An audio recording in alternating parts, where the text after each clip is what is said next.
I was trying to decide if this is a video I even wanted to make for obvious reasons, but I decided that I was going to make it for really two reasons. For one, there are people who like hearing my thoughts about things, right? As weird as that is for me to say, many of you have subscribed to this channel because you're interested in the way I view things, and I figured you might be interested in this as well. It might be comforting for some of you to hear someone who isn't working in politics to talk on these issues and someone who you just know as a football guy. I thought that could be helpful.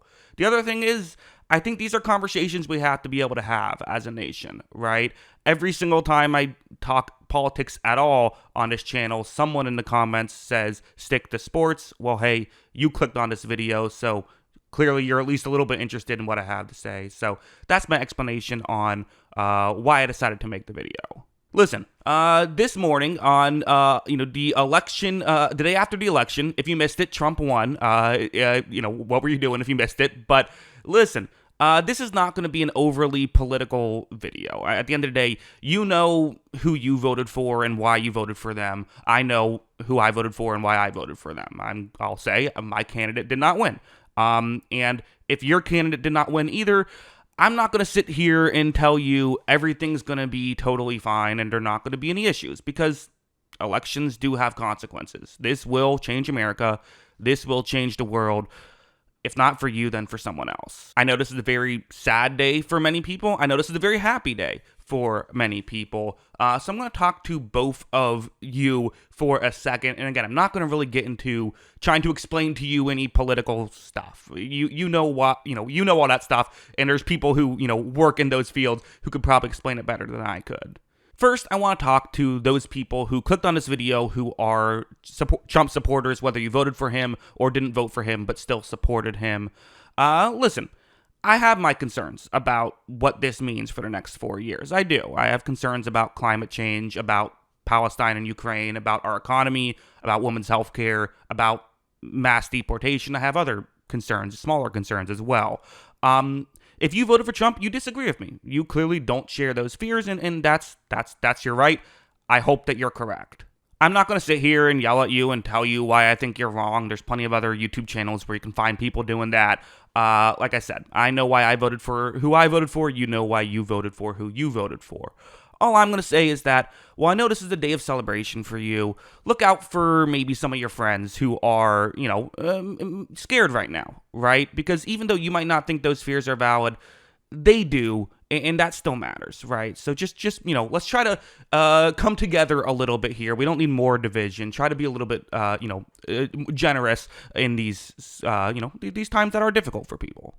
The other thing I would ask is to make sure you remain politically active. It happens very often where someone, their candidate wins and then they just tune out politics for the next 4 years. Make sure you don't do that. Make sure you stay politically active. You stay, focused on what you want to have accomplished and hold the people that you elected into power accountable. I would also say, shifting gears from just talking about one side to talking about both sides here, I think it's a good reminder for both sides to make sure the information you get is coming from a good place. One thing that I've started doing, because there is so much misinformation, I started doing this, 3 or 4 years ago, and it completely changed how informed I am now. I went from usually being pretty uninformed to, I would say, being pretty informed about this stuff. Is simply, every time you hear something that's surprising, whether it's a number or a stat or a fact that someone brings up, simply just fact check it. I use Google. You don't have to use Google. You can use Bing or DuckDuckGo or whatever, but use a search engine and simply just fact check it. You're watching this video on YouTube. I'm sure you're going to watch a lot of other YouTube videos about this topic, or maybe you're not. But if you do, just make sure, you're double checking, because there is, people do just straight up lie on here and on other platforms, and B, sometimes people just get stuff wrong too. So even if it is someone who you can genuinely trust, things do get wrong sometimes. When I talk about football, I'm not trying to lie to you. Sometimes I just get a fact wrong. It happens. So make sure that you are being careful in those instances. And that's a great way to, I think, help yourself. Make sure that you are, not spreading misinformation, not believing misinformation. And again, that goes for both parties. As for those of us who supported the losing candidate, Listen, again, I know a lot of you are scared and hurt by this, and I'm not going to tell you not to feel that way. All I'm going to say is I've seen some comments saying, well, now we just have to let the country fail. Let's let it get so bad so that way people will truly realize how big of a mistake they made voting for Trump. I could not disagree more. Because, simply put, sometimes things get bad and then they continue getting bad.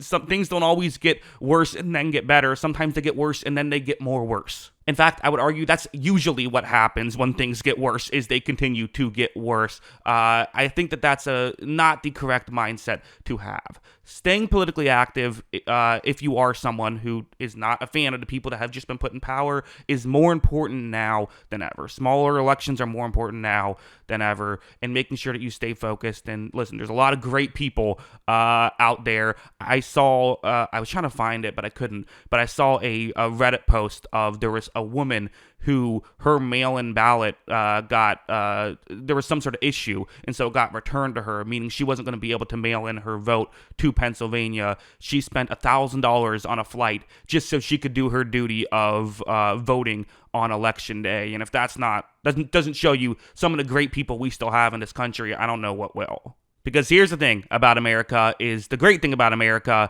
is we have term limits. We do not live in a society where one person can control forever. We live in a democracy where we decide who gets put in power. In 4 years, we will have another election.